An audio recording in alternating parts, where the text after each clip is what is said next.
fabrique et forge, façonne et fait un et fait divers, fait vers, fait sens, fait nid, fait univers, et fait ton nid dans l'univers, fait vers et lie et relie, fait lune et fait soleil, fait jour, fait chair du nid, chair d'univers, et fait lettre, et fait science, et fait langue, et fait danse, et fait ivresse, et fait ancien, et fait nouveau, et renouvelle, et fait l'hiver, et fait l'été, et fait l'automne, et fait le printemps, et fait mer, et fait terre, et fait ciel, et fait feu de tout bois, fait l'univers, tous univers, et fait cité, fait comparaître, fait naître, et fait renaître, et fait connaître, fait voir, et fait savoir, défait, refait, parfait, fait tien, fait mien, fait nôtre, et lui fait luire, fait lire, relire, et fait surgir, fait choc, et fait débat d'idées, fait vent, fait contre vents et marées, fait avec vent et marée, fait voile, fait et fait elle, et fait cité du nid des univers cœur, univers sœur, univers frère, rassemble et fait ensemble, unis d'enfer, et fait avec, et fait ici, fait maintenant, fait racine, et fait d'urgence, et fait parole, et fait acte, fait terre d'accueil, et sans frontières, et fait asile, et fait cité d'accueil, univers, faire oui toi, et toi, nous tous ensemble, unissons et faisons. Nous chercheuses, penseurs, lecteurs, arpenteuses, veilleurs et éveilleuses, savants, passeurs, passionnés, créateurs, inventeurs, étudiantes, passagères éphémères, rapporteurs, relieuses, ensemble, oui, faisons l'uni, l'université.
Bienvenue à toutes et tous et grand merci à notre artiste en résidence, Laurence Viel, pour ce magnifique test.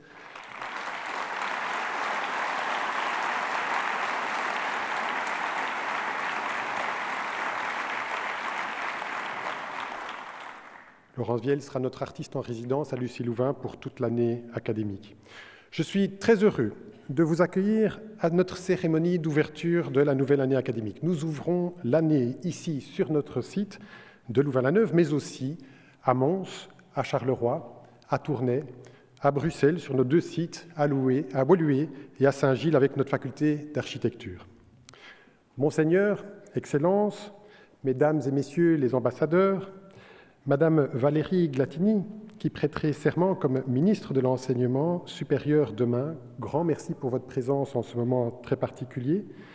Mesdames et Messieurs les ministres et les ministres d'État, Mesdames et Messieurs les députés, Mesdames et Messieurs les bourgmestres, Monsieur le recteur de l'Université Saint-Louis, notre université associée, cher Pierre, Meneer de rector van de KU Leuven, beste Luc, onze zuster universiteit, Messieurs les recteurs et leurs représentants des universités libres de Bruxelles, des universités de Liège, de Mons et de Namur, Mesdames et Messieurs les directeurs-présidents des hautes écoles, Mesdames et Messieurs, chers amis nombreux de l'université, chers et chers collègues, très chères étudiantes et chers étudiants.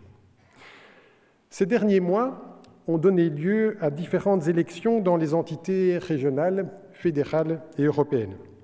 Des choix ont été opérés par les électeurs et les électrices, par nous tous, ici dans cet auditoire, qui se sont déjà traduits à plusieurs endroits par la mise en place de nouveaux gouvernements. La vie politique est complexe, exigeante, elle est souvent ingrate et parfois même brutale. Sans doute est-elle encore plus difficile aujourd'hui à cause de l'exposition permanente sur les réseaux sociaux.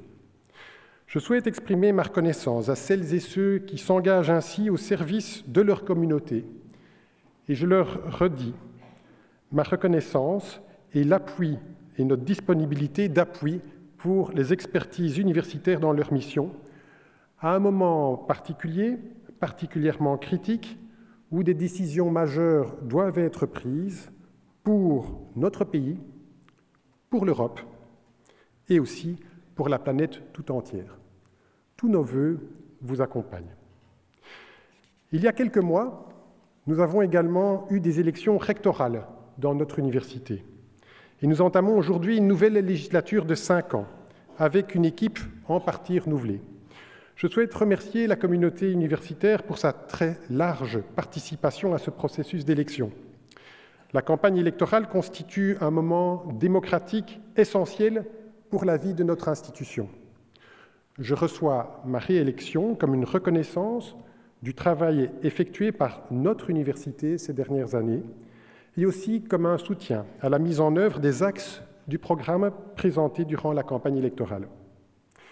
Cette élection conforte ma volonté d'inscrire notre université dans un projet clair, avec la volonté de rester plus que jamais un lieu d'excellence en enseignement et en recherche, en prise avec notre environnement. De cette campagne et des nombreux échanges qu'elle a engendrés, 2 préoccupations majeures ont émergé. Tout d'abord, l'importance du souci permanent pour la qualité de vie au travail et de l'attention à chacune des personnes qui s'investissent jour après jour dans leur mission à travers notre institution. Ensuite, la nécessité de relever le défi de la transition vers un mode de vie durable qui s'exprime à juste titre par de nombreuses voies, et en particulier au sein des jeunes générations. Je reviendrai plus longuement sur ces priorités en conclusion de cette cérémonie, mais je vous invite tout d'abord à honorer la mémoire des membres de la communauté universitaire qui nous ont quittés cette année, et pour eux, nous levons pour observer un moment de silence.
Je vous remercie.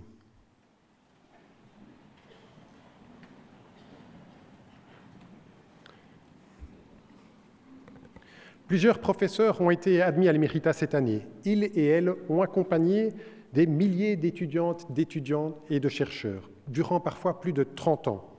Au nom de l'université, je souhaite les remercier nommément, très vivement, pour leur engagement. À la faculté de médecine et de médecine dentaire, Gérald Glubsinski, Dominique Latine, Yves Sibyl, Patrice Laloux, Chantal Doyen, Bernard Le Paulin-Doiroux, Peter Vandenberg, Alain Brabant, Marc Amoir, Denis Hers, Patrick Lebec, Marie-Christine Magny, Jean Ranquin, Jean Rubet, Bernard van der Kam, Christiane Vermeulen. À la faculté de pharmacie et des sciences biomédicales, Étienne Deplane. À la faculté de santé publique, Debarati Gua. À la faculté de droit et de criminologie, Jacques Firenze. À la faculté des sciences économiques, sociales, politiques et de communication, Elisabeth Vanek, Jean-Émile Charlier, Philippe Marion, Lieven de Winter. À la faculté des sciences de la motricité, Henri Nilens et Jean-Louis Tenard. À la faculté d'architecture, Marc Belderbos, Xavier de Coster, Bernard Gauchet, Guy Henriet, Adolphe Skock, Jean Stilmans. À la faculté de philosophie, arts et lettres, Guido Latré. À la faculté des bio-ingénieurs, Bruno Delvaux et Bruno-Henri de Frahan. À la faculté de psychologie et des sciences de l'éducation, Christian Marois, Philippe Lequeuge, Guy Loris. À la faculté des sciences, Jean-Pierre Tignol, que j'ai eu comme professeur étudiant ici. Plusieurs de celles et ceux que j'ai cités sont dans la salle, dont le professeur Bruno Delvaux. Recteur de notre université de 2009 à 2014, Bruno Delvaux s'est dépensé sans compter, à un moment où des enjeux particulièrement délicats faisaient l'objet de vifs débats. Contrairement au proverbe gabonais qui dit « le fleuve fait des détours parce que personne ne lui montre le chemin », le recteur Bruno Delvaux, lui, a montré le chemin avec la fermeté de ses convictions. À l'occasion de son éméritat, je souhaite lui adresser mes très chaleureux remerciements au nom de l'université. Très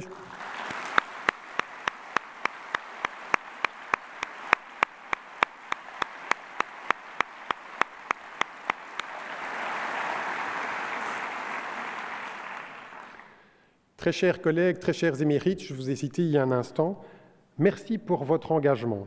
Notre université vous est infiniment reconnaissante. Vous continuez bien sûr à faire pleinement partie de notre communauté universitaire.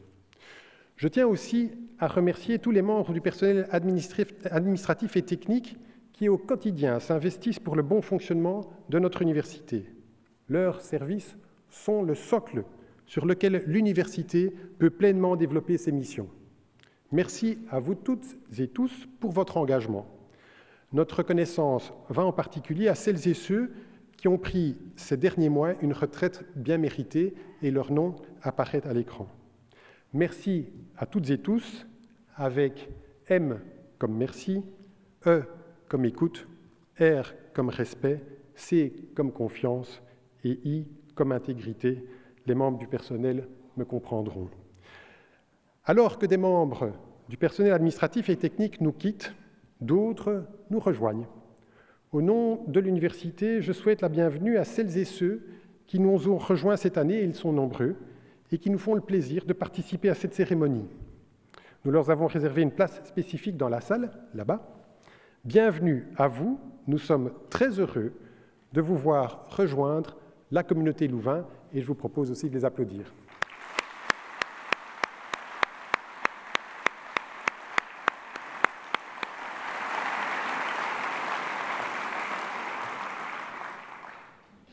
L'université est un lieu de 1000 talents, témoignage de créativité et d'engagement.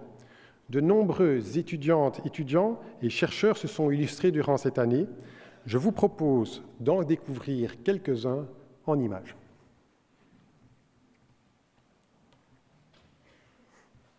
The Norwegian Nobel Committee has decided to award the Nobel Peace Prize to Denis Mukwege,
Voilà, vous venez...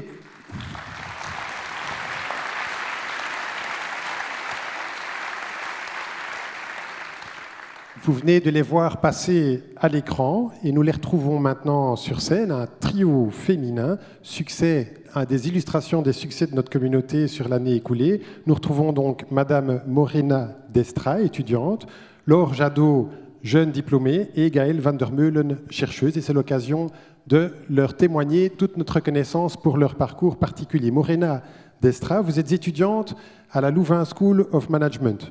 Vous suivez l'orientation en développement soutenable qui est proposée sur le site de Mons de l'université. Le prix du meilleur étudiant entrepreneur, en fait la meilleure entrepreneuse, étudiante entrepreneuse, vous a été remis par le ministre Willy Borsu, qui est d'ailleurs ici dans la salle. Votre projet a été incubé dans le Student Start Lab de l'UC Louvain. Est-ce que vous pouvez nous dire de quoi il s'agit et quel est votre projet entrepreneur ? Alors en fait, bonjour. Donc c'est le projet Marai Masai, qui est un projet de maroquinerie sans cruauté animale et éco-responsable. Et donc l'objectif, c'est vraiment d'offrir une alternative au cuir animal par du cuir végétal, comme le cuir de liège, le cuir de mangue ou le cuir d'ananas. Voilà, différents types de cuir. Et je vous vois d'ailleurs avec un sac là en bandoulière. Ceci, c'est du cuir d'ananas ou du cuir de mangue, ou bien c'est une de vos créations ? Oui, c'est ça, c'est du cuir de liège. Alors, vous les réalisez en Belgique ? Oui, en Belgique, dans une ETA, avec toujours l'objectif de mettre en avant la main-d'œuvre belge et l'artisanat belge. Et ce sera bientôt en vente. On l'espère, ça avance. Vous pouvez rappeler la marque ? Marai Masai. Voilà, n'oubliez pas. Très bien, félicitations. Merci.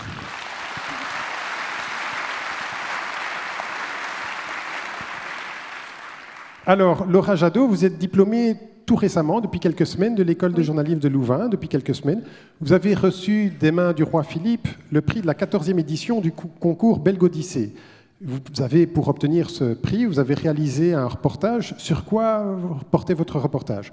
Alors j'ai réalisé un reportage sur le scoutisme inclusif, donc les mouvements de jeunesse qui accueillent des jeunes porteurs de handicap. J'ai réalisé ce reportage avec mon duo néerlandophone parce que la Belge-Odyssée, c'est un concours qui se fait en duo avec un étudiant néerlandophone et un francophone. Ensemble, on doit réaliser un reportage sur un thème imposé. L'année dernière, c'était sur les 70 ans de la Déclaration des droits de l'homme. Et du coup, on a choisi un article sur le droit au loisir pour tous. Alors, vous savez, il y a plusieurs recteurs dans la salle. Je ne résiste pas au plaisir de vous demander de quelle université était votre duo, la personne avec qui vous avez réalisé votre reportage ?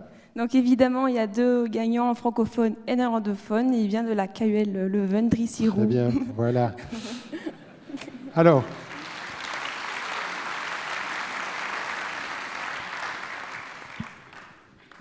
dans ce cadre, vous avez bénéficié d'un stage à la RTBF et donc on pourrait vous entendre peut-être sur les antennes dans les semaines ou les mois à venir. J'en viens alors à Gaëlle van der Meulen. Vous avez réalisé une thèse en pharmacie et un postdoctorat au sein du LDRI, de Louvain Drug Research Institute. Et l'Académie royale de médecine vient de vous remettre, il y a de ça 15 jours approximativement, un prix, le prix Cornelis Lebesgue pour vos recherches sur le cancer. Vous avez breveté, alors j'essaie de ne pas me tromper, un mécanisme qui permet d'administrer de l'ADN circulaire qui entoure les cellules et de manière à déclencher une réponse immunitaire qui vaccine contre 4 formes de cancer. Donc en d'autres termes, c'est un vaccin contre le cancer. Je ne me trompe pas ? Oui, en fait, c'est une technologie qui nous permet de concevoir des vaccins contre le cancer. Et donc on a fait pour le moment une preuve de concept dans des modèles précliniques, dans différents types de cancers.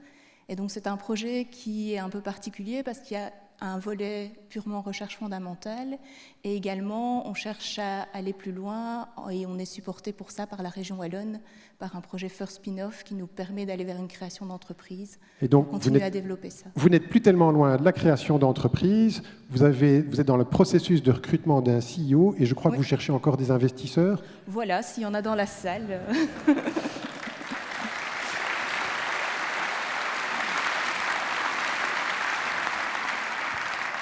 Voilà, l'UC Louvain est fière et heureuse de partager ses accomplissements avec vous et vos témoignages en sont très convaincants.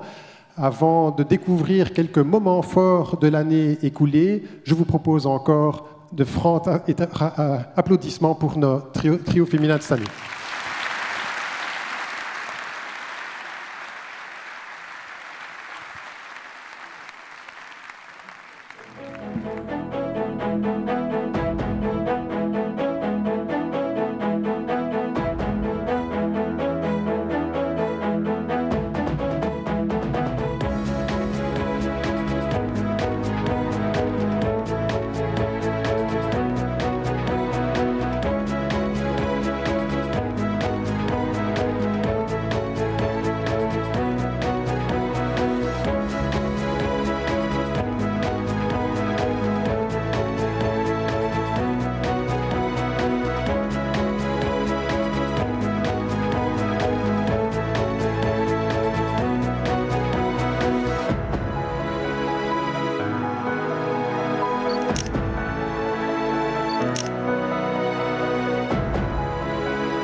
à ce projet d'université européenne.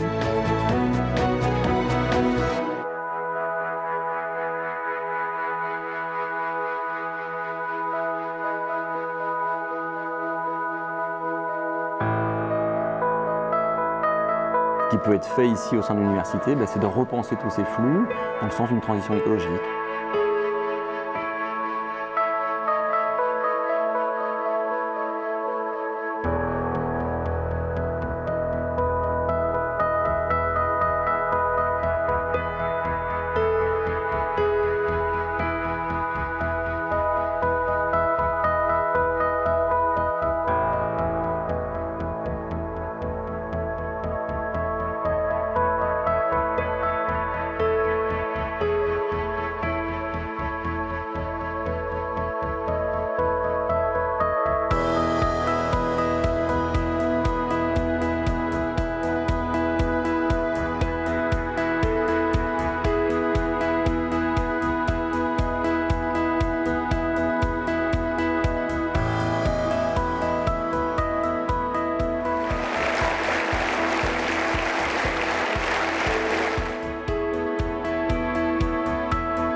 Bonsoir à tous, merci beaucoup.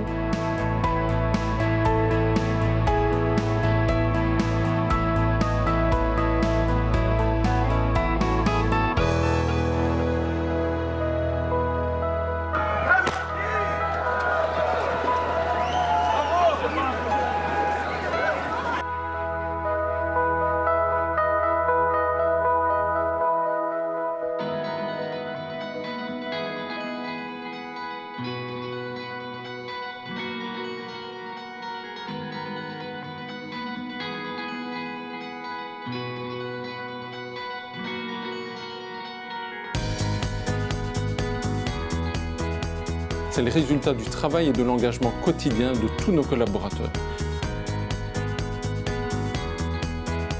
Des hommes qui cherchent un horizon.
L'attend depuis très longtemps.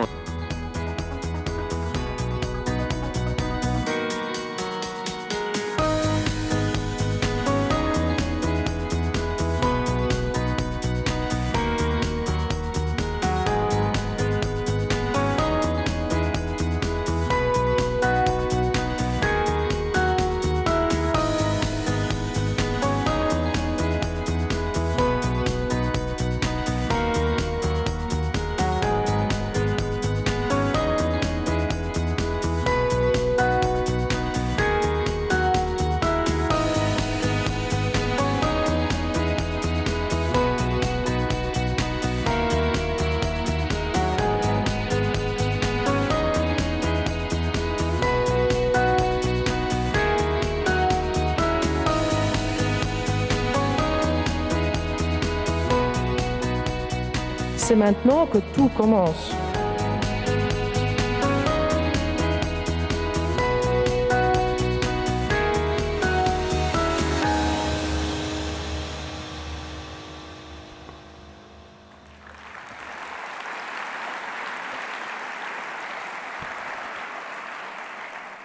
Monsieur le cardinal, mes seigneurs, mesdames et messieurs les ministres, excellences, mesdames et messieurs les bourgmestres, messieurs le recteur, les représentants, mesdames et messieurs, chers étudiants, chères étudiantes, chers amis, permettez-moi à mon tour de vous souhaiter la bienvenue à l'occasion de cette nouvelle année académique, une année qui marque pour le professeur Blondel un nouveau départ pour un mandat complet de 5 années qui devrait permettre au recteur réélu de poursuivre et d'achever ce qu'il annonçait en 2014 et qui nous a rappelé durant sa campagne il y a quelques mois déjà. Alors, il animera à cette fin une équipe rectorale quelque peu remaniée, en ce sens que le professeur Didier Lambert succède à la vice-rectrice à la politique du personnel Evelyne Léonard, et de son côté, la professeure Marthe Nissen s'intègre l'équipe en qualité de pro-rectrice en charge des questions liées à la thématique de transition et de société, en remplacement de Marc Franco, jusque-là pro-recteur aux affaires régionales. Alors, j'aimerais au nom de l'université, de tout cœur, les remercier tous, toutes et tous. Je crois qu'interrompre une carrière académique souvent brillante, pour se mettre au service de la gouvernance de l'université, ce n'est pas une décision facile. Je pense qu'elle témoigne d'une véritable abnégation, d'une authentique générosité d'esprit et de temps consacré, bref, d'un sens de l'intérêt général. Et notre université a grand besoin que ces cadres les plus confirmés ou les plus prometteurs se mettent à son service. C'est ce qu'ils ont fait et qu'ils en soient remerciés.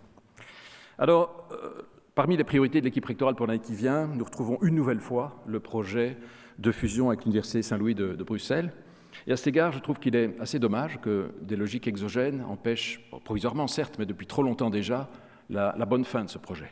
Car personne ne sort gagnant d'une telle situation de blocage, dès lors qu'il n'y a, à mon sens, ni gain ni avantage à museler la volonté pourtant claire et légitime de deux institutions à lier leur destin et pour essayer de faire mieux ensemble ce qu'elles font aujourd'hui séparément. Et le Conseil d'État a lui-même rappelé les principes fondamentaux qui garantissent la liberté d'enseignement et d'association, et il a épinglé dans le projet de décret préparé sous la précédente législature des dispositifs qui s'apparentent beaucoup moins à des restrictions quelquefois légitimes de ces libertés, mais bien à un véritable affaiblissement. Alors, cela dit, nos deux institutions poursuivent et intensifient leurs actions concrètes de rapprochement, mais cette fusion informelle à laquelle on assiste ne peut pas, je pense, durablement compenser l'absence de sécurité juridique à laquelle nous aspirons, et certainement pas à un moment où des défis non négligeables nous attendent. Alors, ces défis sont nombreux. Dans le domaine de l'enseignement, tout d'abord, jusqu'il y a quelques jours, je vous aurais certainement dit que le premier défi auquel l'université devait s'atteler consistait dans la mise en œuvre de la réforme de la formation initiale des enseignants. Et depuis plus de 2 ans, nous collaborons activement avec plusieurs autres écoles à la mise en œuvre d'un très grand nombre de programmes destinés à former les enseignants de demain. Et cette réforme aurait dû entrer en vigueur de manière progressive à partir du mois de septembre de l'année prochaine. Mais la préparation de cette rentrée se faisait aussi dans un contexte budgétaire très incertain, en ce sens que la hauteur du financement de cette réforme, pourtant annoncée de longue date, n'était pas connue, et donc difficile dans ces conditions de recruter du personnel, de concevoir des programmes, bref, de mettre tout ça en œuvre. Et la sagesse commandait, je pense, d'en postposer quelque peu l'entrée en vigueur, et c'est ce qu'ont décidé la semaine dernière les partis de la nouvelle coalition communautaire. Alors bien sûr, on peut comprendre un certain découragement qui s'est fait ressentir dans le chef des équipes pédagogiques impliquées dans cette réforme, c'est assez normal. Mais convenons toutefois qu'il n'est pas déraisonnable, avant d'aller plus loin dans le processus, d'examiner la capacité des établissements à faire face à la réforme, d'évaluer aussi le coût budgétaire des programmes et de se pencher également sur l'évaluation du coût barémique de cette réforme pour les enseignants concernés. Il y va, en effet, on parle de centaines de programmes, tous organisés en codiplomation, de milliers d'étudiants concernés, et cette décision de reporter l'entrée en vigueur du dispositif, je pense, fait sens. Alors, l'université doit aussi s'atteler, avec les autres institutions universitaires, à construire la refonte du décret paysage qui organise, vous le savez, les études et le statut de l'étudiant. Alors, ce décret est entré en vigueur il y a 5 ans, ce qui veut dire que nous avons maintenant diplômé les premiers étudiants à n'avoir connu que ce système. Alors, à ce stade, je pense qu'il est assez indiqué de faire un bilan de cette réforme, dont la pierre angulaire est la personnalisation du parcours de l'étudiant. Et certes, comme le dit le décret, ce parcours progressif au gré des acquis individuels doit permettre à chacune et à chacun de s'adapter à son environnement d'études, aux exigences aussi de la formation auquel il a choisi. C'est assez normal, et en soi, c'est une bonne chose. Mais comme en tout, point trop n'en faut. En effet, à force de personnalisation, on met aussi constamment sur la brèche des équipes administratives et pédagogiques qui doivent appliquer ça au quotidien, et pour lesquelles je peux vous dire que ça n'est pas chose facile. on risque aussi de mettre à mal la cohérence du programme de l'étudiant, qui suit malgré tout un certain cursus, qui doit malgré tout rester homogène. On peut aussi, je pense, mettre à mal ou freiner sa mobilité géographique, compte tenu de la difficulté pour les universités sœurs qui accueillent ces étudiants d'avoir une certaine lisibilité sur les programmes qui ont été effectivement suivis. Et puis, de diluer aussi cette notion de groupe avec lequel on évolue ensemble, qui participe à l'ADN de l'activité universitaire et qui participe aussi, je pense, à la bonne intégration des étudiants. Alors bien sûr, il ne faut pas faire l'économie d'une telle évaluation et heureusement, sur le principe même, les établissements ont plutôt été entendus puisque la nouvelle majorité a clairement annoncé la rediscussion des règles relatives au parcours de l'étudiant. Je pense que c'est une bonne chose. Mais on veillera à ce que cette promesse ne reste pas vaine et l'objectif est en tout cas assez clair. Il faut, je pense, simplifier l'organisation des études, la rendre plus lisible pour les étudiantes et les étudiants et puis aussi plus applicable pour les établissements. Avec également, je pense, et j'y attache une certaine importance, une considération pour les conséquences économiques et sociales du rallongement de fait des études induits par ce nouveau décret, qui a des conséquences pour le collectif, pour les finances publiques de la Fédération, mais aussi individuelles pour les ménages concernés. Alors le troisième défi en matière d'enseignement que nous devrons nous lancer, je pense que c'est celui des nouveaux espaces d'apprentissage. Les pratiques pédagogiques évoluent, au gré notamment des potentialités qui sont offertes par les technologies numériques. Et par rapport à cela, le constat est que nos espaces d'apprentissage n'ont sans doute pas suffisamment et massivement évolué. Et or, la pédagogie doit se développer dans des lieux appropriés, bien équipés, et désormais doivent cohabiter de manière assez cohérente et complémentaire des learning centers, des lieux d'apprentissage collaboratif, des lieux orientés vers la transmission formelle du savoir, des lieux plus informels, voire même décentralisés ou dématérialisés. Et notre université doit réussir le pari de cet agencement si elle veut rester attractive et une université d'excellence. Alors, prochainement, l'UC Louvain devra prendre des décisions importantes en matière d'investissement en cette matière. Elles requerront une projection à moyen et long terme à laquelle nous nous attelons et qui vise à répondre à la question de savoir dans quels espaces nos enseignants souhaitent-ils collaborer avec leurs étudiantes et leurs étudiants dans un horizon de 5, 10 ou 15 ans. Et le défi, c'est de concevoir des espaces qui rendent possible cette diversité d'activités dans un contexte toujours plus numérique.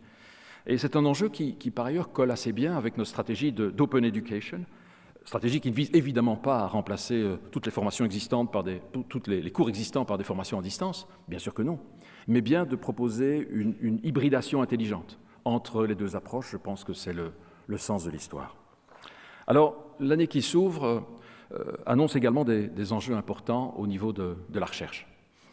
L'engagement qui avait été pris par notre pays et nos régions d'atteindre un niveau de financement de la recherche et développement de 3% du PIB à l'horizon 2020, dont 1% à charge des pouvoirs publics, va requérir des efforts de financement et de refinancement assez significatifs sous cette législature. Et à cet égard-là, dans le cadre du projet de plan national d'investissement évoqué sous la précédente législature, notamment à l'initiative du Premier ministre, les universités avaient fait des propositions très concrètes pour qu'on puisse mettre en place des plateformes d'excellence technologique développées sur une base interuniversitaire. Et je pense que cette idée, qui tend à renforcer l'attractivité de la recherche, devrait, en tout cas je l'espère, inspirer l'action du gouvernement régional. Nos universités avaient également émis des recommandations afin d'améliorer l'efficacité du soutien à la recherche située plus en amont dans le pipeline de l'innovation, là où les financements privés se font plus rares.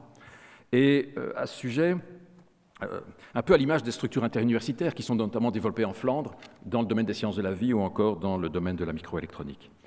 Et à ce sujet, l'augmentation des fonds spéciaux de recherche, je pense, va dans le sens de cette stratégie de spécialisation intelligente qui est notamment préconisée par l'Union européenne. Alors, ces propositions aujourd'hui font l'unanimité entre universités. Elles ont reçu aussi le soutien de bon nombre d'organisations, dont l'Union wallonne des entreprises. Je pense qu'elles ne peuvent pas être ignorées. Et puis, dans le domaine de la recherche non orientée, parfois purement fondamentale, mais aussi cette recherche source d'innovation de rupture, on connaît le rôle clé joué par le FNRS et ses fonds associés. Le fonds qui finance chez nous plus de 300 doctorants, sans compter les 120 mandataires permanents. Et ces 2 dernières années, le FNRS a pu bénéficier d'augmentation de sa dotation à charge des finances de la Fédération Wallonie-Bruxelles, c'est une bonne chose. Mais malgré cela, nous voyons que ces moyens restent très insuffisants, d'abord par rapport à la qualité et au nombre de projets qui lui sont déposés, mais également au regard des moyens qui y sont consacrés dans les pays qui nous entourent.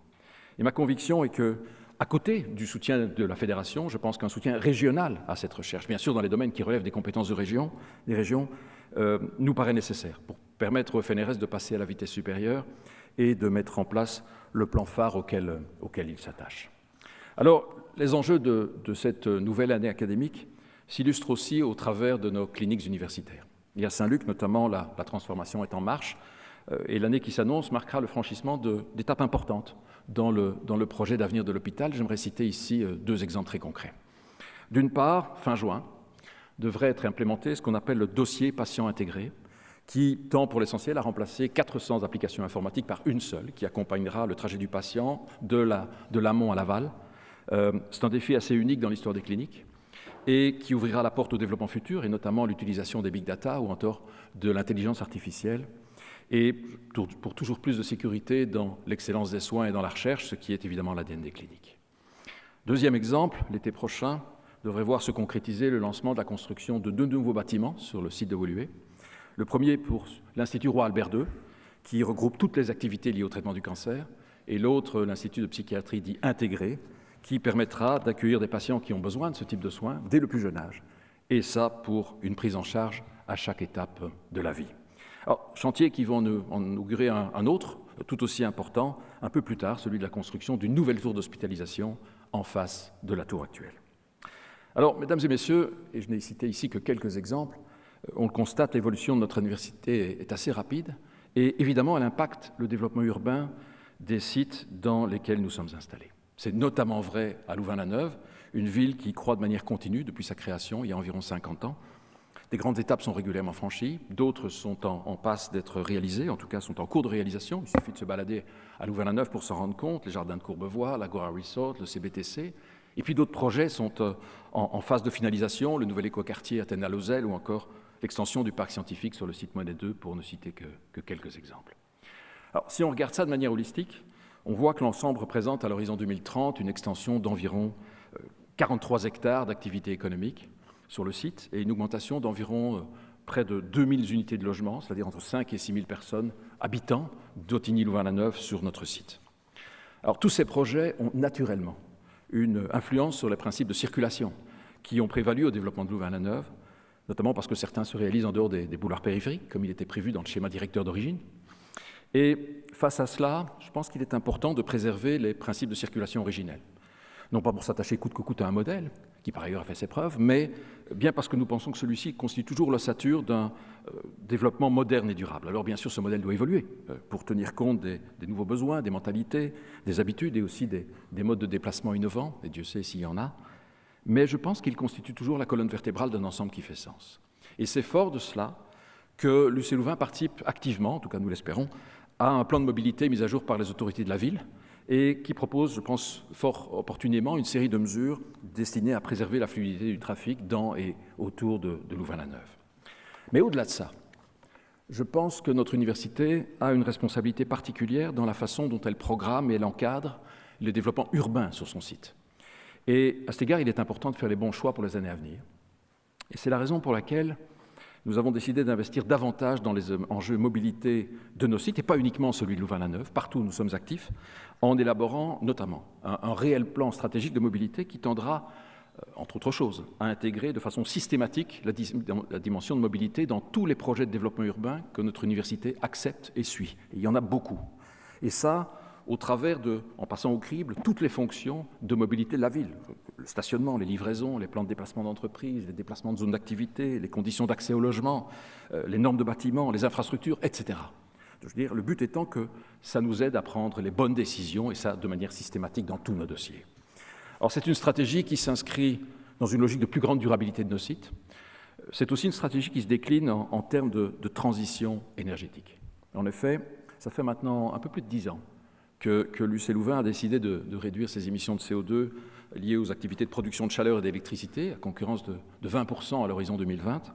Et concrètement, d'importants investissements ont été consentis ou sont encore programmés pour moderniser les chaufferies, produire de l'électricité verte en cogénération, investir dans l'efficacité énergétique de nos bâtiments. De gros moyens ont été investis à l'échelle de l'université, et avec un certain résultat, puisque le trend de décroissance des émissions CO2 est tel que en 2018, ces émissions étaient de 19% inférieures à ce qu'elles étaient en 2009. En clair, nous sommes proches de notre objectif. Alors tout ça est très bien, mais pour nous, ça ne constitue qu'un point d'étape vers une volonté encore plus marquée de réduction de nos empreintes dans les prochaines années. Et l'idée étant que les émissions de CO2 liées aux énergies consommées sur nos sites ne se limitent pas à nos activités de production et de consommation de chaleur ou d'électricité, mais à tout ce que nous faisons sur le site. Nos déplacements, nos achats de biens et services, l'origine et la gestion des aliments qu'on achète, l'utilisation et le stockage de nos data, le traitement de nos déchets, etc. Donc cette approche qui est celle du bilan carbone est clairement le contexte dans lequel on veut s'inscrire et dans lequel on va inscrire notre plan d'action. Alors, mesdames et messieurs, et j'en terminerai par là, l'année académique qui s'ouvre annonce d'importants chantiers pour notre université, dont bon nombre épousent les contours de véritables défis pour le monde universitaire en général et pour la nôtre en particulier. Et tout ça illustre, je pense assez fidèlement, l'ampleur de la tâche à laquelle l'équipe rectorale va devoir continuer de s'atteler pour les mois à venir. Alors évidemment, elle ne le fera pas seule. Le conseil académique, le conseil d'administration, les facultés, les instituts seront évidemment tous mobilisés dans le contexte. Mais pour moi, le plus important est que cette mobilisation continue de s'étendre à toutes les composantes de l'université. Notre personnel académique, nos scientifiques, notre personnel administratif et bien sûr nos étudiantes et nos étudiants, c'est à eux tous qu'il revient aussi d'élaborer des réponses aux interpellations qui sont les nôtres, aux mesures à prendre, aux idées à développer, aux mesures à mettre en œuvre, aux décisions à faire vivre au quotidien. Bref, à cette gouvernance de l'université en général. Et c'est normal. Bien avant son argent, une université est d'abord riche de ses talents, et bien avant son passé, même glorieux, une université est d'abord caractérisée par sa capacité à influencer l'avenir. C'est ça qui fait l'ADN de cette maison. C'est un constat qu'on fait chaque jour au travers des nombreux résultats de la recherche auxquels nos équipes participent et dont on peut être très fier. Et moi, j'ai toute confiance qu'il continue d'en être ainsi pour la contribution que vous apporterez à cette université, à votre alma mater. Je vous remercie.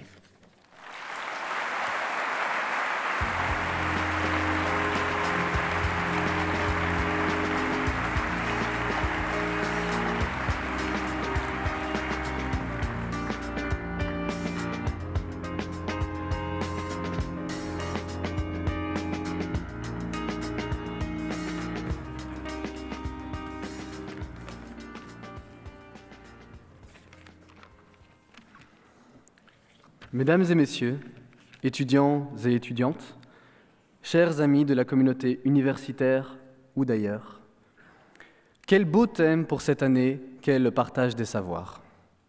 Rien d'étonnant, car il y a difficilement plus approprié pour une université que de parler des savoirs, mais le partage de ceux-ci est également central au fonctionnement sain d'une université. Si je vous demande de visualiser un stéréotype d'apprentissage à l'université, vous imaginerez sûrement un professeur face à un auditoire de centaines d'étudiants. Le professeur parle, enseigne, les étudiants apprennent, ou en tout cas ils écoutent, ou au moins ils sont présents, parfois. Et pourtant, l'apprentissage de l'université va bien au-delà de ça. Après le cours du professeur, souvent accompagné de ses propres conseils, vient l'appui des assistants dans des monitorats ou travaux pratiques. Et enfin, l'entraide des étudiants, sous des formes trop nombreuses que pour les citer ici, mais trop essentielles à la réussite universitaire que pour ne pas être mentionnées. Cette pléthore de facteurs peuvent entrer dans ce qu'on appelle l'aide à la réussite. Sous ce terme un peu vague se cache l'une des manières les plus efficaces de combattre l'échec universitaire. Autant pour les étudiants, que nous n'encouragerons jamais assez à saisir les méthodes de soutien existantes, que les autorités qui ont tout intérêt à instaurer des processus efficaces d'aide à la réussite. L'UC Louvain est déjà en plein cœur d'une réflexion à ce sujet. Nous avons hâte de voir les résultats de ce travail et surtout d'y participer. D'ailleurs, nous sommes aussi vraiment curieux de savoir si les structures d'accompagnement promises par la récente déclaration de politique communautaire comprendront un volet sur l'aide à la réussite. Mais l'apprentissage ne s'arrête pas au simple savoir théorique.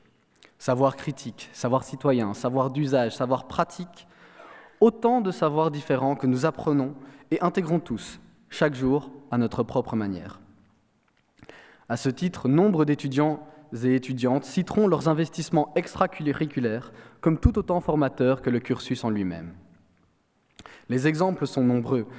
La gestion d'équipe, apprise au sein d'un quota projet, d'un cercle ou d'une régionale, la méthode de travail rigoureuse mais collective au sein d'une équipe sportive universitaire, et encore bien d'autres, tous ces groupes étudiants participent indéniablement à la richesse des savoirs de l'UC Louvain. Nous ne pouvons donc qu'apprécier le soutien que celle-ci apporte à ces différents groupes et encourager encore plus de démarches dans ce sens. Il y a tellement de talents qu'on peut apprendre au cours de notre vie étudiante et d'expériences à vivre qu'il serait dommage de ne pas avoir le temps d'explorer ces options, de ne pas avoir le temps de découvrir ces opportunités présentes sur notre campus. Car le temps est la ressource la plus précieuse aujourd'hui. Paradoxal, étant donné la rapidité inégalée avec laquelle nous pouvons tout effectuer, alors que nous espérions voir nos quotidiens simplifiés par cette accélération, les exigences s'accroissent. Le schéma est assez classique, et combien d'entre nous, ici présents, l'ont déjà vécu? À peine une grosse période de travail finie, une autre survient. L'impression d'un travail supplémentaire inexorable, des heures à n'en plus finir, des nuits de sommeil écourtées, d'abord exceptionnellement, ensuite occasionnellement, et enfin on ne se souvient plus de la dernière bonne nuit de sommeil que nous avons passée. La question la plus brûlante dans les esprits devient simplement « quand est-ce que ça s'arrête ?» Le burn-out se répand malheureusement partout dans notre société, mais la croissance au sein du milieu étudiant est particulièrement alarmante. Une étude de la revue European Psychiatry révèle que plus de 4 étudiants européens sur 10 souffrent ou ont souffert de burn-out.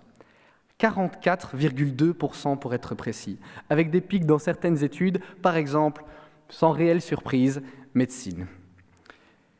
Il y a quelques mois, en mai, l'Organisation mondiale de la santé a reconnu le burn-out dans sa classification internationale des maladies, en le caractérisant, entre autres, comme un sentiment d'exténuation vitale dans un contexte professionnel. Le burn-out est globalement reconnu comme une pathologie de société qui reflète certains aspects de notre vie à tous, notamment le culte de la performance et de l'urgence, comme on pouvait s'en douter. Il est capital que les universités belges et le gouvernement se penchent de concert sur la question avant d'avoir une réponse européenne à ce problème majeur. Car nous devrons trouver ensemble une solution à ce problème. C'est d'ailleurs dans ce sens que s'orientent nos universités, travailler ensemble à construire des alliances d'universités européennes. Construire, résoudre, avancer, réfléchir ensemble, tel est le nouveau credo universitaire. Credo universitaire qui ne demande qu'à être appliqué. Mais de quelle manière? Alors même que l'accès au savoir et aux études est un sujet d'actualité au niveau communautaire et national, vient la question de la mobilité des jeunes Européens. Au vu des financements actuellement consacrés à la mobilité des étudiants et des étudiantes, nous nous inquiétons de savoir si tous et toutes pourront profiter des bienfaits de la mobilité. Surtout, il est nécessaire que chacun puisse bénéficier de la même mobilité. Une mobilité virtuelle par Internet a-t-elle la même valeur qu'une mobilité physique ? Quelle chance que cette mobilité d'ailleurs, mais celle-ci n'a de sens qu'en conservant les richesses de nos institutions. À quoi bon suivre un cursus dans une université étrangère si celle-ci est en tout point similaire à la nôtre? Prenons donc garde à l'uniformisation galopante de nos universités, de nos systèmes d'enseignement supérieur. De plus, il est important que les étudiants aient leur mot à dire dans ce processus, car cet idéal de partage des savoirs ne saurait se réaliser sans eux. Les étudiants et les étudiantes sont au cœur de nos universités. Si leur vision ne fait pas partie de la construction de ces alliances, nous aurons échoué. Au-delà des relations européennes, existent les relations internationales. Il y a un peu plus de 2 ans, en mai 2017, les étudiants et les étudiantes de Belgique francophone se battaient contre l'augmentation du Minerval des étudiants internationaux. Il est donc assez surprenant de retrouver cette idée au sein de la toute récente déclaration de politique communautaire. Peut-on vraiment se targuer de vouloir partager les savoirs si on essaye en même temps de réduire l'accès à nos études à des étudiants de différentes cultures? Voyons plus grand. Cette année est véritablement une année d'opportunité, au niveau européen, au niveau international, au niveau communautaire, d'opportunités qui ne demandent qu'à être saisies. Nous vivons aujourd'hui avec les fardeaux accumulés des années précédentes. Nos crises sont multiples, identitaires, politiques, écologiques, économiques, psychosociales. Et pourtant, l'investissement de tous les acteurs de notre université sont les témoins d'une grande idée commune, l'espoir en notre université. L'espoir en une institution qui fait travailler de commun accord professeurs, étudiants, assistants et administration pour faire face au monde de demain. L'espoir en une institution lieu de rencontre, d'idées, d'opinions et de personnes. L'espoir du partage des savoirs. Je vous remercie.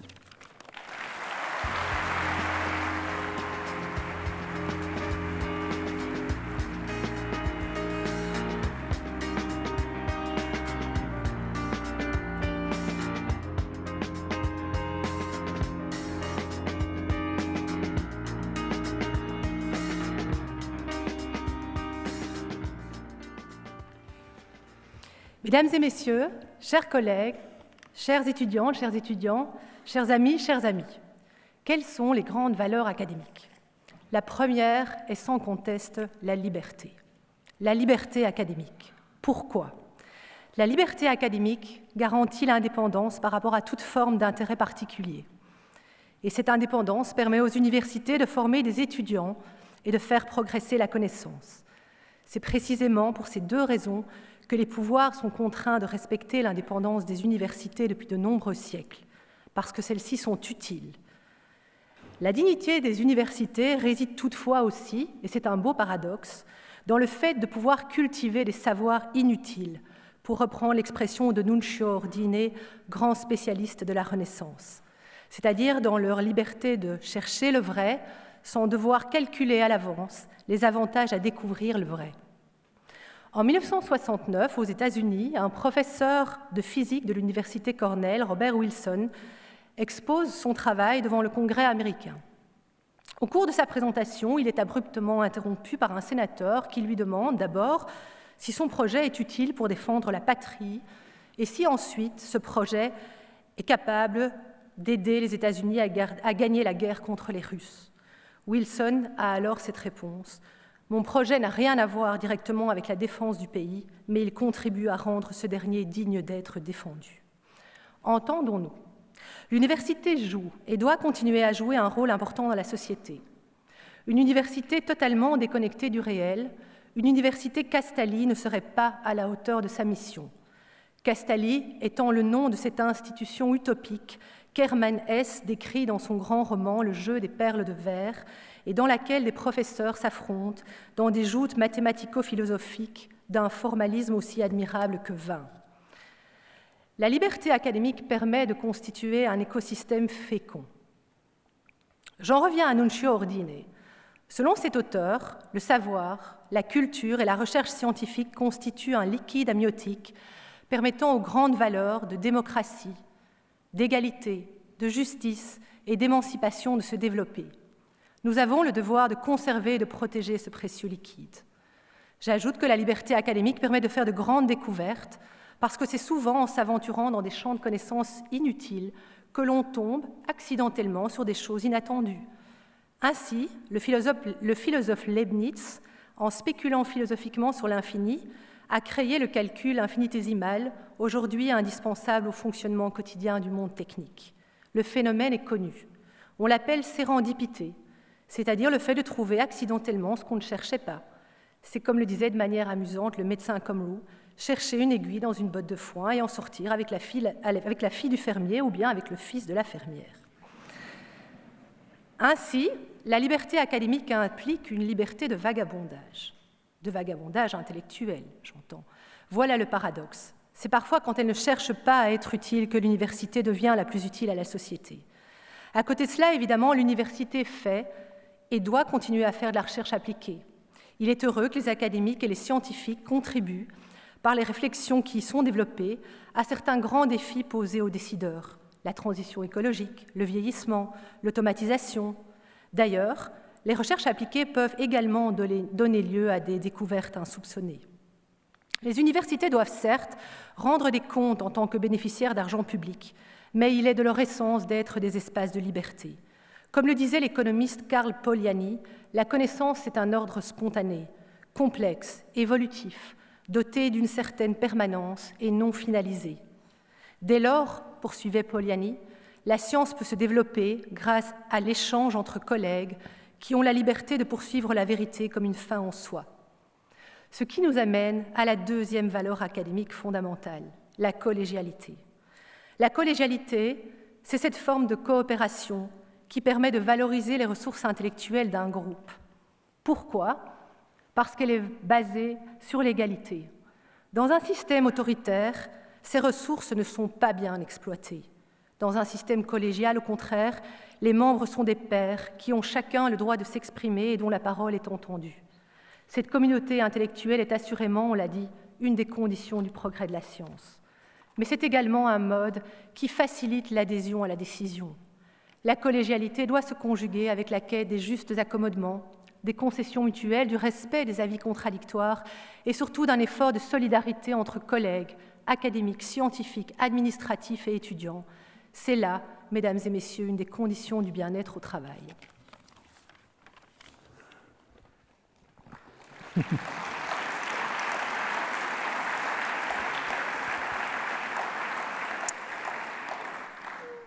Comme pour toutes les valeurs ou les vertus, l'un ou l'autre danger les menace.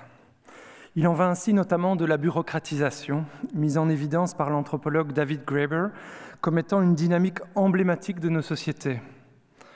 Certes, celle-ci peut apporter de la transparence et de l'égalité. Malheureusement, elle engendre des effets pervers là où elle sape la confiance et la motivation. L'exacerbation de la concurrence à divers niveaux est un autre péril quand elle fragilise des solidarités ou des coopérations entre collègues ou entre universités.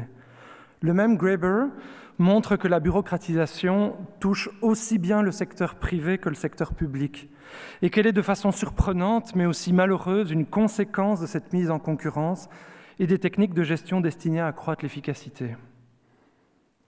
Prolongation de la liberté académique et exercée collégialement, la sagesse du temps long est une troisième valeur au cœur de notre métier d'académique. Le charme du temps, c'est qu'on ne sait jamais où il vous mène, nous dit Françoise Sagan. En effet, dans une société où, à force de digitalisation, d'accélération et d'immédiateté, nos capacités d'attention se sont progressivement atrophiées, l'université symbolise la concentration et le long terme. Or, force est de constater que cette valeur du temps long, génératrice de découvertes scientifiques, est menacée. Parfois coincés dans un système productiviste ou bureaucratique de la recherche, nous devenons, souvent malgré nous, des technocrates de dépôt de projets, des staccanovistes des soumissions de papier ou des comptables des H-index et autres rankings, les nuits blanches des académiques après celles des étudiants. Le risque est alors d'oublier cette sagesse. Nous nous laissons aseptiser par la bureaucratie douce ainsi que par l'illusoire nécessité de rendement immédiat de la recherche qui ne permet pas les vraies révolutions scientifiques. Le temps est le prix des nobles découvertes, comme le montre par exemple la découverte du lysosome de Duve, Claude et Pallade ou celle du boson de Brout-Engler-Higgs. Ces découvertes, encore faut-il savoir aussi les partager. Ceci nous mène à la dernière valeur académique qui nous est chère, la transmission. Enseigner a toujours été au cœur du métier académique, mais l'enseignement a lui aussi évolué. Il s'est technicisé et pédagogisé, il s'est accéléré, il s'est massifié et s'est dégradé faute de moyens. Si la passion demeure souvent intacte, elle peut aussi s'émousser. On a massifié, flexibilisé sans refinancer. On a ouvert des programmes à tout vent en individualisant les offres sans donner aux universités les moyens d'y parvenir complètement. Le dernier QS Ranking en date de juillet dernier montre que toutes les universités belges francophones régressent. L'évolution d'une année à une autre d'une seule institution ne veut rien dire, mais il en va autrement de l'effritement généralisé sur plusieurs années de toutes les universités de la Fédération Wallonie-Bruxelles. Entre autres constats, ce phénomène ne montre-t-il pas, en creux, le définancement structurel subi par notre enseignement supérieur ?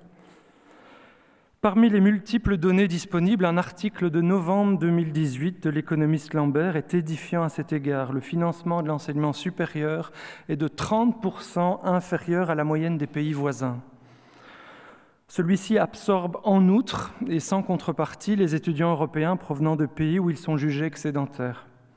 Certes, donner une priorité au refinancement de l'enseignement supérieur et de la recherche n'est pas chose aisée, mais à l'échelle d'un territoire sans beaucoup de ressources naturelles, cela paraît indispensable, voire stratégique. Il est normal que le politique s'intéresse à l'organisation des institutions qu'il subsidie, ainsi qu'aux droits des étudiants. Mais comme le rappelle le mémorandum des recteurs, l'élément budgétaire est fondamental.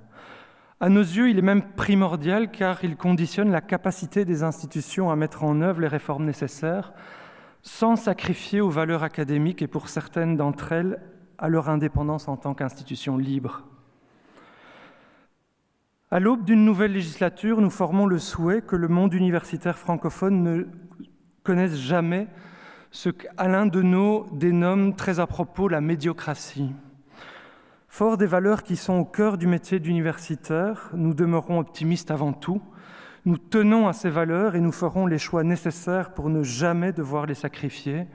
Et je cite Marie Curie, « Nous devons avoir de la persévérance et surtout de la confiance en nous-mêmes. » Nous vous remercions.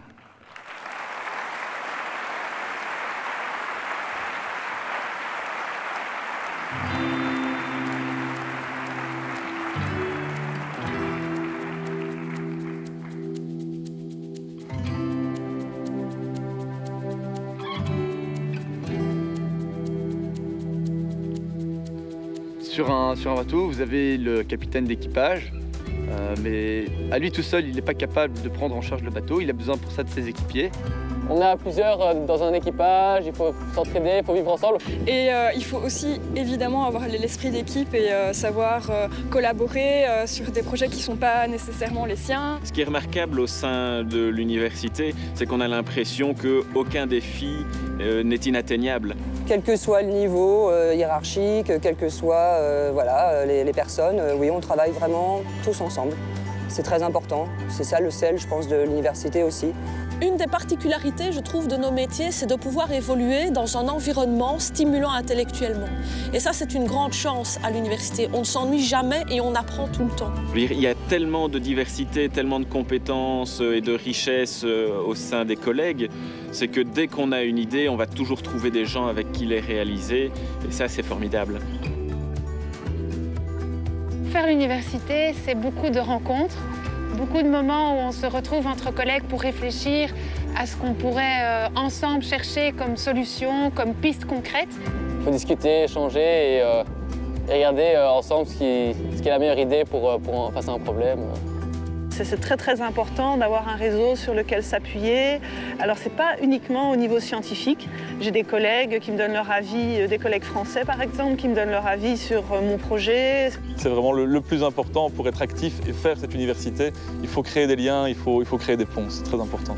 J'ai la chance d'avoir un travail où on a beaucoup d'interactions avec le monde extérieur, bien sûr, mais également au sein de l'UC Louvain, avec toutes les facultés et les différents services administratifs. Mais au-delà de ça, je crois que c'est important d'aller dans d'autres pays, avec d'autres systèmes, d'autres visions, pour se rendre compte à quel point les choses peuvent fonctionner différemment et un petit peu affiner notre sens critique sur ce qui se fait chez nous. Pour moi, la liberté est vraiment essentielle. Je pense que quand on s'engage en université, surtout en tant que scientifique et en tant que chercheur, il faut pouvoir avoir cette liberté totale de rechercher dans tous les domaines qui nous intéressent. Si on n'avait pas de bons chercheurs, on n'aurait pas grand-chose à raconter aux étudiants. Si on n'a pas de bons étudiants, la société civile n'a pas grand-chose à engager. Et si la société civile n'existe pas, alors là, on revient sur la question du sens qui devient inexistant. Toute l'idée de travailler sur des valeurs est très stimulante parce qu'on sent qu'on est dans quelque chose qui touche tout de suite les gens. Je pense que la question centrale qui occupe la jeune génération, ou en tout cas ma génération et celle qui arrive, c'est de trouver du sens à ce qu'on fait. Évidemment, une université, c'est une institution qui a un but public, la formation, la création aussi de l'avenir. On a une activité qui a du sens et qui a un impact sur les individus et sur son environnement. Il me semble que l'université, c'est pas juste enseigner, mais c'est aussi encadrer, faire progresser et former sur différents aspects les futures générations. Quand on s'embarque en mer, on sait où on va et pourtant on ne sait jamais exactement comment ça va se passer. Tout simplement parce que la mer est pleine d'incertitudes. Et je pense que c'est le rôle de l'université de conduire ses étudiants, et grâce à ses étudiants, de conduire tout le monde vers une société meilleure. On a notre objectif. Et pourtant, des fois, tout ne se passe pas exactement comme prévu, mais pourtant le cap est donné et on sait qu'on désire l'atteindre.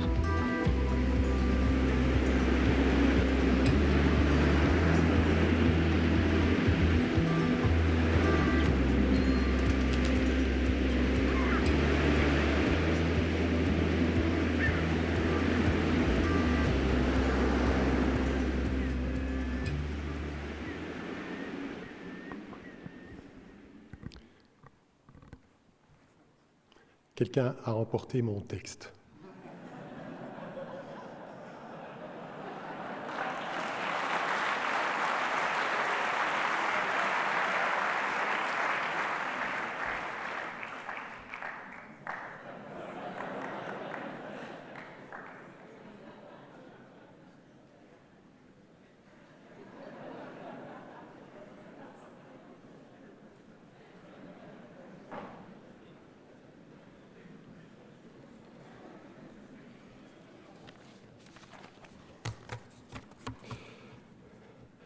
Ça va, je crois que j'ai tout.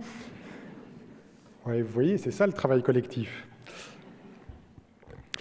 Avec les membres de la communauté universitaire, il s'agit bien de faire l'université, mais aussi de faire ensemble le monde de demain.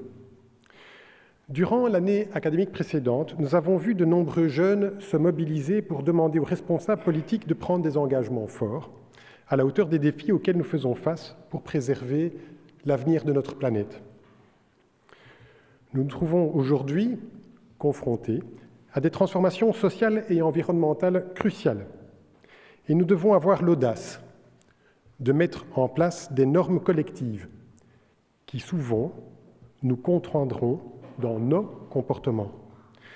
Ces normes seront fixées par les choix de ceux qui nous gouvernent, mais elles seront aussi celles que nous accepterons qu'on nous impose. L'université est un lieu de savoir et de science, et la science du climat est claire et sans ambiguïté. Par l'émission massive de dioxyde de carbone depuis de nombreuses décennies, l'activité humaine a engendré une transformation climatique majeure.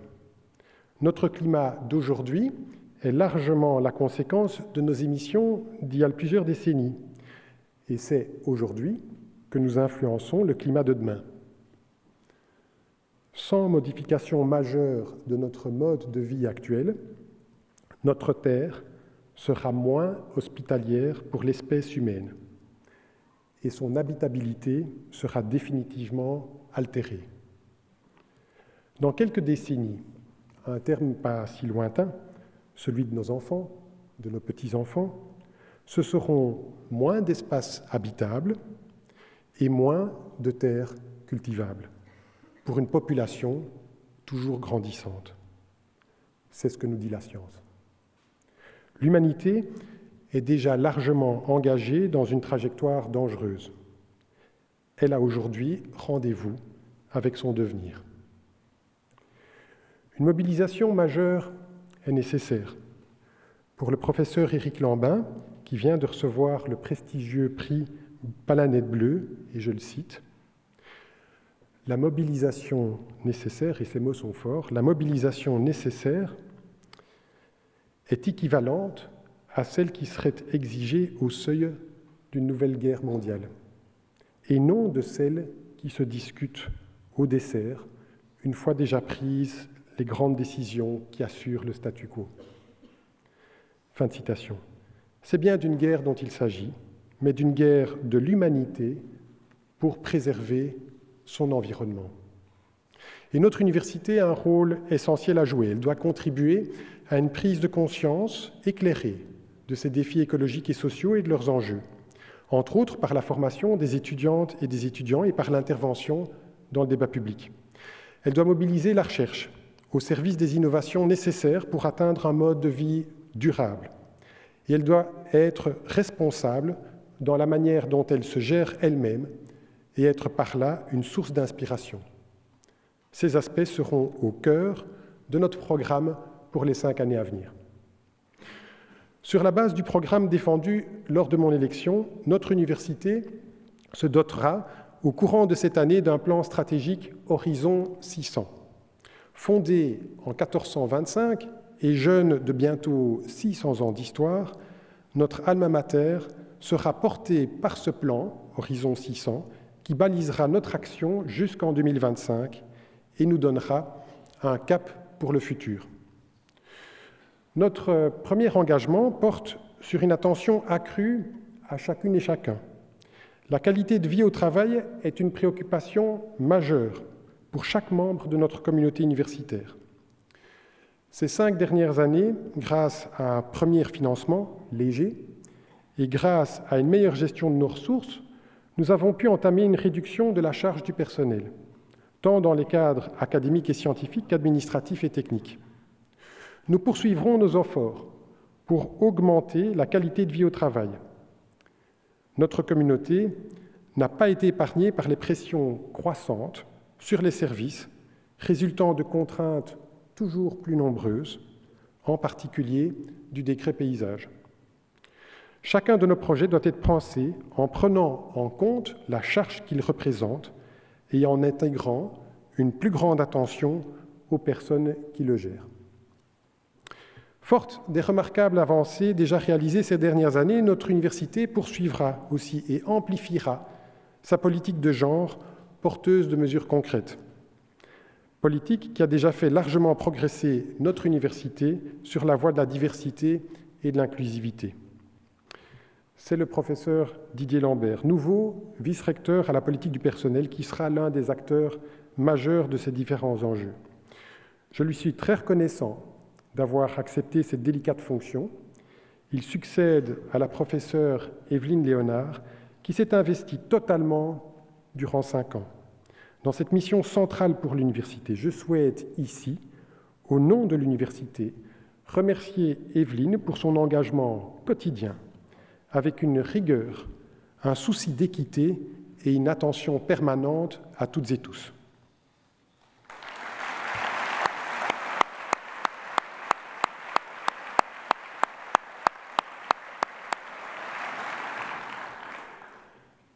La deuxième dimension de notre projet vise une université stable et forte, tant en recherche qu'en enseignement.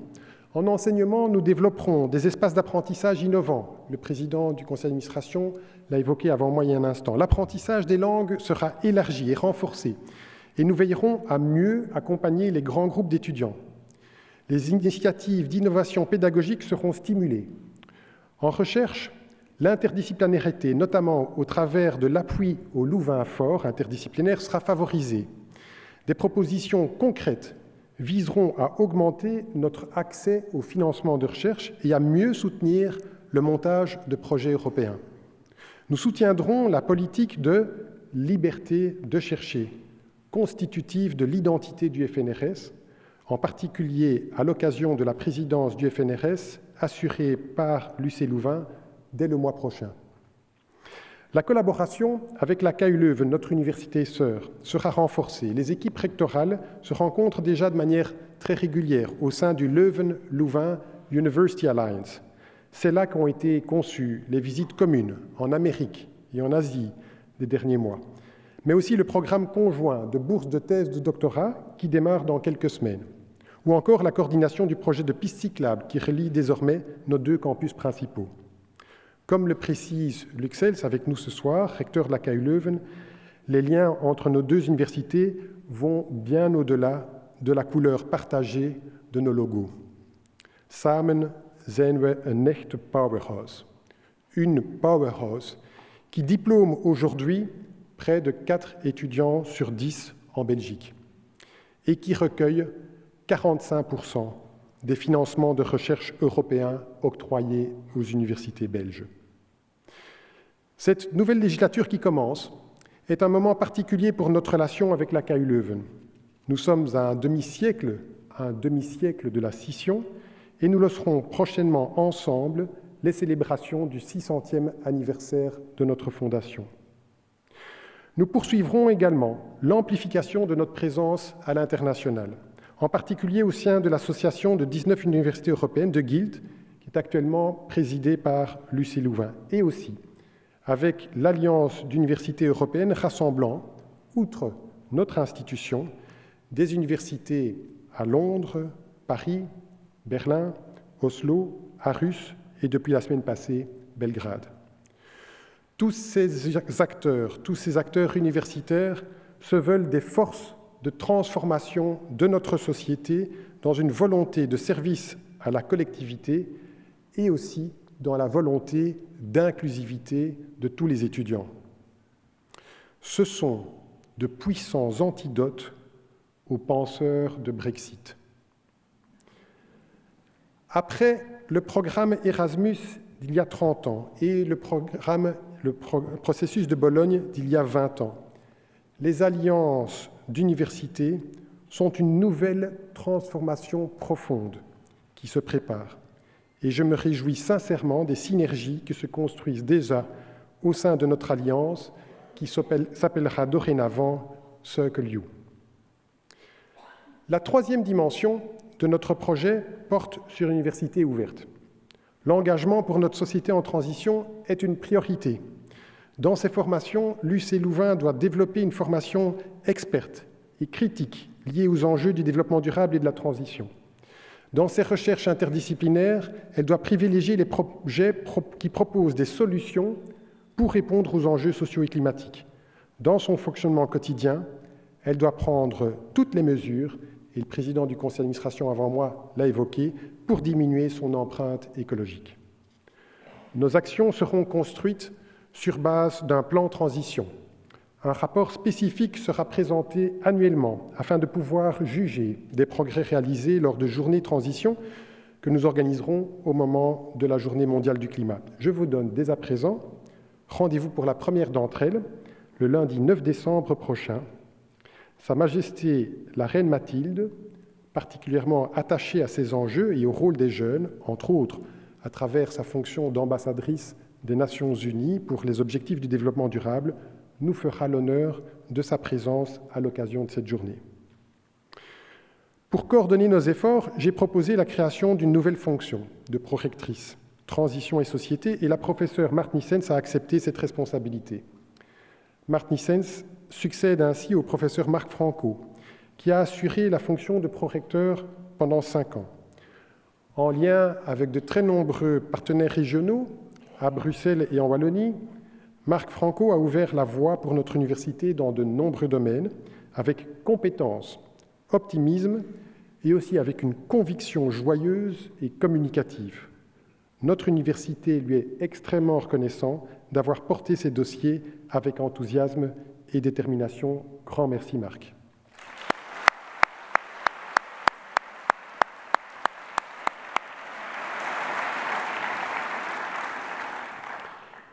Notre ouverture, nous la mènerons également en renforçant l'écosystème qui nous lie aux différents acteurs du monde politique, certains sont avec nous ce soir, du monde associatif également avec nous et du monde économique, et encore en poursuivant le projet pionnier d'université numérique, basé sur l'open publication et l'open education. Il s'agit maintenant d'assurer la transition vers l'université de l'open science.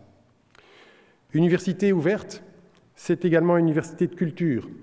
Nous veillerons à la promouvoir, à assurer son inscription au cœur de la formation, ainsi que sur l'ensemble des sites de l'UC Louvain. Dès cette rentrée académique, la carte culture sera gratuite et distribuée aux plus de 30 000 étudiantes et étudiants. Nous avons la ferme volonté de faire de l'UC Louvain une université stable, une université forte, attentive à toutes et tous et une université ouverte. C'est cette vision partagée que nous porterons dans les années à venir. Mesdames et messieurs, cette vision, cela fait plusieurs années que nous voulons aussi la porter avec nos collègues de l'Université Saint-Louis-Bruxelles. Nos deux communautés universitaires se sont prononcées massivement, à 90%, pour fusionner nos deux institutions au sein d'une zone Bruxelles-Brabant-Wallon où d'autres établissements d'enseignement supérieur ont déjà été autorisés à fusionner. Soyons réalistes. La fusion entre nos deux universités, elle a déjà eu lieu. Il s'agit d'une fusion informelle et progressive en cours depuis 2 ans, une fusion qui a déjà porté de nombreux fruits. Il reste maintenant simplement à signer un décret.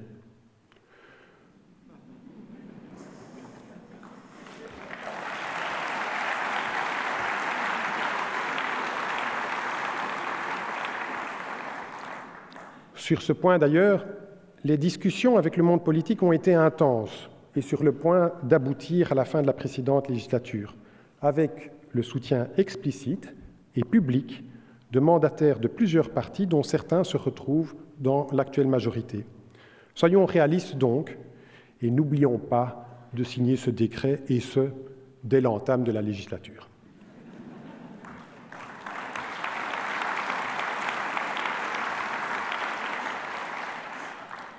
Mais la trajectoire de Lucie Louvain ne dépendra pas seulement de son dynamisme et de la compétence de ses équipes. La trajectoire des universités francophones dans les années à venir dépendra aussi des moyens que la Fédération Wallonie-Bruxelles octroiera à son enseignement supérieur et aussi dans la manière dont elle lui permettra de se développer dans un environnement européen et international.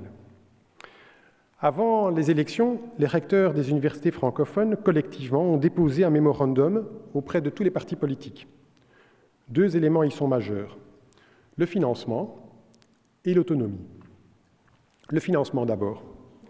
Le gouvernement précédent a commencé à inverser la logique du définancement et qui a particulièrement touché les universités depuis plus de 20 ans. Mais ce premier rapport est très loin d'avoir compensé les diminutions de subventions par étudiant dans le cadre d'une enveloppe fermée, alors que leur nombre d'étudiants ne cesse de croître. Les 6 universités demandaient un premier refinancement de 150 millions d'euros pour les 5 années à venir, à compléter par le même montant pour la législature suivante.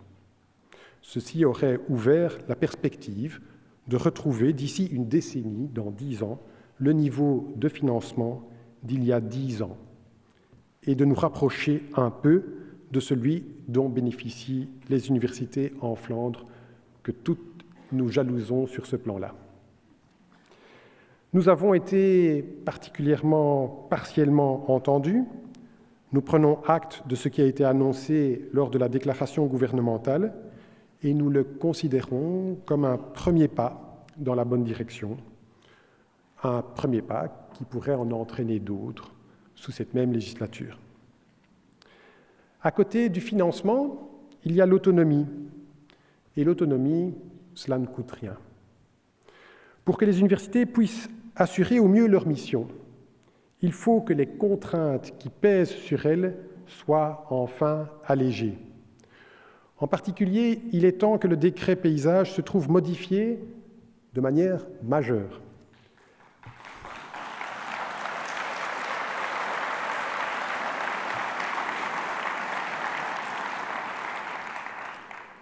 Les signaux d'alerte ont été nombreux ces derniers temps.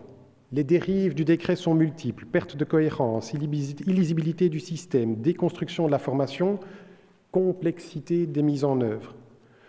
Nous constatons avec satisfaction que le nouveau gouvernement a entendu ces demandes et affirme sa volonté de répondre aux nombreuses difficultés qui pèsent sur le personnel et sur la population étudiante. Le temps est venu d'une réelle évolution du décret paysage et d'un retour à une plus grande autonomie de gestion. Mesdames et messieurs, chers amis, j'ai ainsi présenté quelques-unes des grandes lignes pour le futur de notre université. Nous le savons, elle se développera dans un cadre contraint, mais ces lignes dessinent de magnifiques perspectives et un très bel horizon 600. Ce futur sera ainsi porté par le conseil rectoral et par des conseillères et des conseillers du recteur. Ralph de Koning pour la culture, Yves Deville pour l'université numérique et l'open science, Benoît Grevis pour la digitalisation de la communication et les nouveaux médias, Thomas Pardoun pour les relations avec les entreprises, Anne-Catherine Simon pour la politique de la communication institutionnelle, Florence Tingambler pour la politique des ressources humaines, Tania Van Emmelrijk pour la politique de genre et Thierry Zins pour le 600e anniversaire. Je remercie très vivement, et ils sont là avec nous ce soir, les conseillères et conseillers d'avoir accepté d'apporter leur temps et leur expertise dans les années à venir et d'accompagner ainsi le conseil rectoral. Merci à eux.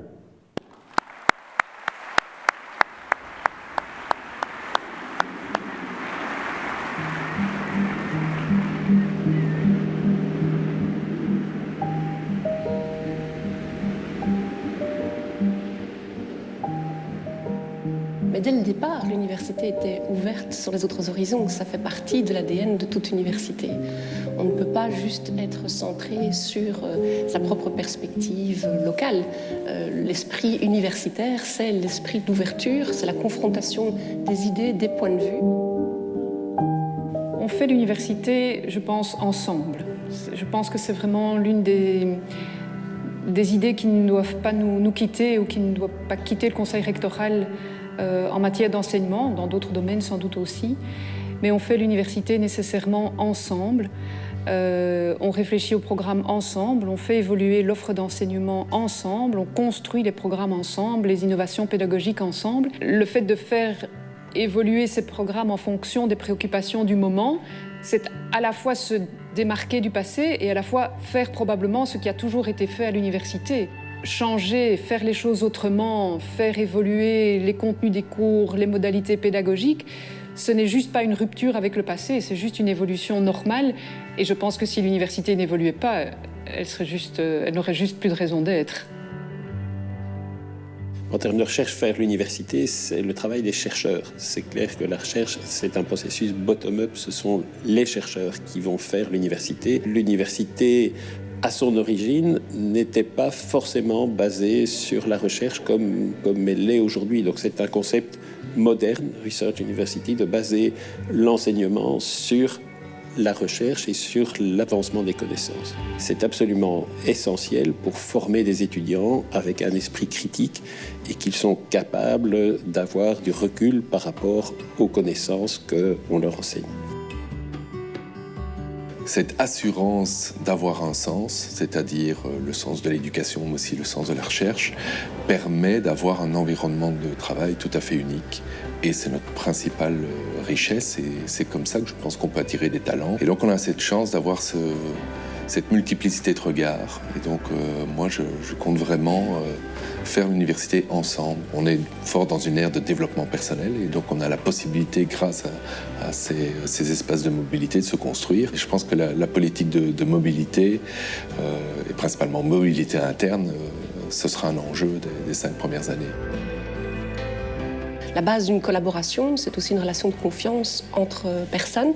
Comment est-ce qu'à l'heure actuelle, on peut faciliter ces rencontres pour pouvoir aller en dehors des murs de l'université. Déjà, au tout démarrage de l'université, en 1425, pouvoir faire circuler les savoirs, circuler les idées, c'est le projet même d'une université. Alors ce cap, il est intéressant au niveau de l'international parce qu'il va aussi s'articuler autour d'un très grand projet qui est l'Alliance d'universités européennes. Cette alliance-là va être vraiment une opportunité d'unir les forces autour d'un projet institutionnel. C'est avant tout un outil pour faire de la recherche de qualité, faire de l'enseignement de qualité et faire évoluer aussi l'institution. Les jeunes ont été des lanceurs d'alerte et ont fait bouger la génération d'au-dessus. Et donc toute la question maintenant, c'est de se dire, c'est pas qu'une question des étudiants, c'est une question de l'ensemble des parties prenantes de l'université. Plusieurs membres de la communauté universitaire ont participé à l'élaboration de ces constats. Aujourd'hui, ils sont acceptés et on sait que la question fondamentale, c'est de savoir comment la société va pouvoir changer ses comportements. Et pour changer ses comportements, il faut une appropriation collective des normes. Et donc la question de la co-construction, de l'implication dans l'élaboration de ces normes est essentielle pour changer en profondeur. Historiquement, on a toujours eu cette ouverture, simplement elle change avec le temps. Les défis pour la faire déployer dans la communauté changent avec les circonstances extérieures, mais l'objectif est toujours là, de cette ouverture d'esprit, au cœur même de ce que fait notre université.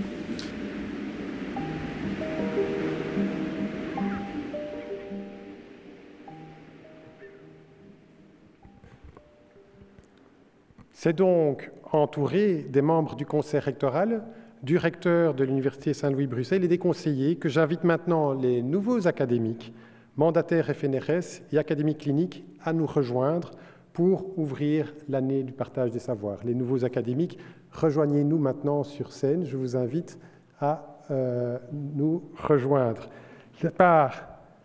Où sont-ils? C'est les nouveaux académiques qui sont un peu timides. Venez, voilà. Très bien, et on peut les applaudir.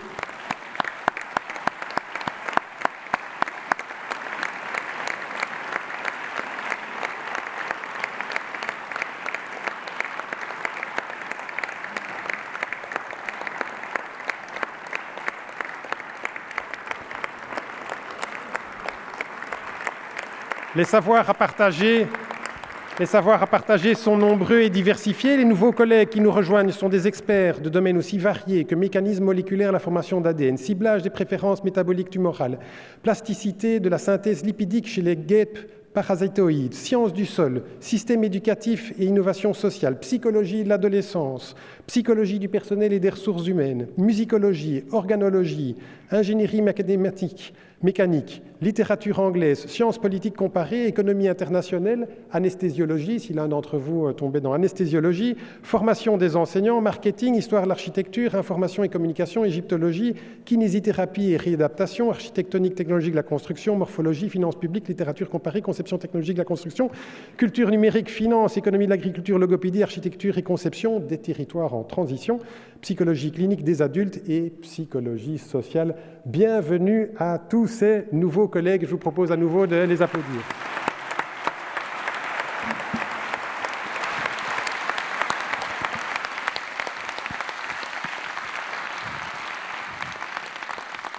Alors, à l'université, à l'UC Louvain, on aime bien donner la parole à tout le monde. Ici, ce ne sera malheureusement pas possible pour tous les nouveaux académiques. Aussi, je vais simplement avoir l'une des représentantes des nouveaux académiques, Béatrice Lampariello, qui nous vient d'Italie en passant par la Suisse et qui va nous dire quelques mots sur les impressions qu'elle a à l'occasion de rejoindre l'UC Louvain, occasion qu'elle a l'occasion aussi de partager avec les autres nouveaux académiques. Cher recteur, chers collègues, chers étudiants, chères étudiantes, chers amis de l'université, c'est avec grand enthousiasme, énergie, envie de faire, déférence, un peu d'anxiété, qu'aujourd'hui on commence en manière officielle à faire partie de la longue et glorieuse histoire de cette université. Et ce qui nous attend, c'est un défi sans fin, probablement le plus grand de notre carrière, encore assez courte. Mais on est prêt à y faire face, conscient de nos passés, respectueux de la tradition de l'université, mais déjà orienté à l'avenir, un avenir commun à construire tous ensemble. Et à partir d'aujourd'hui, on va nous immerger dans l'enseignement avec l'objectif de transmettre notre enthousiasme pour nos disciplines et de participer à la formation des nouvelles générations d'académiques et de professionnels. On va nous engager dans la recherche avec rigueur, avec excellence, avec les valeurs de l'université, visant à accroître sa notoriété en Europe et dans le monde entier. Et on va aussi participer en première ligne à l'avenir et à la croissance incroyable que l'université a connue dans les dernières années. Et alors, honorés, fiers et heureux de faire partie de cette communauté, chers recteurs, chers professeurs, nous aimerions vous remercier pour la confiance que vous nous avez témoignée et pour l'opportunité que vous nous avez donnée. On ne va pas vous décevoir.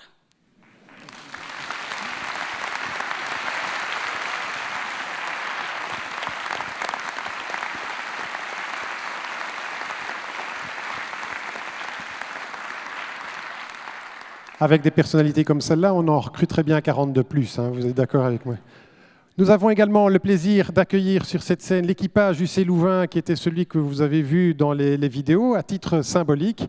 Ces étudiantes, ces étudiants, ces membres du personnel ont incarné l'ensemble, ils incarnent l'ensemble de notre université, prêtes à s'embarquer ensemble vers un nouvel horizon, l'horizon 600, l'horizon 2025, avec une responsabilité et une volonté de faire notre université.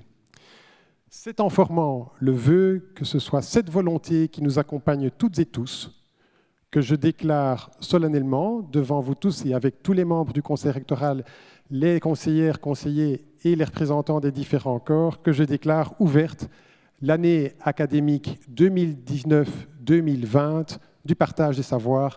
Merci à toutes et tous.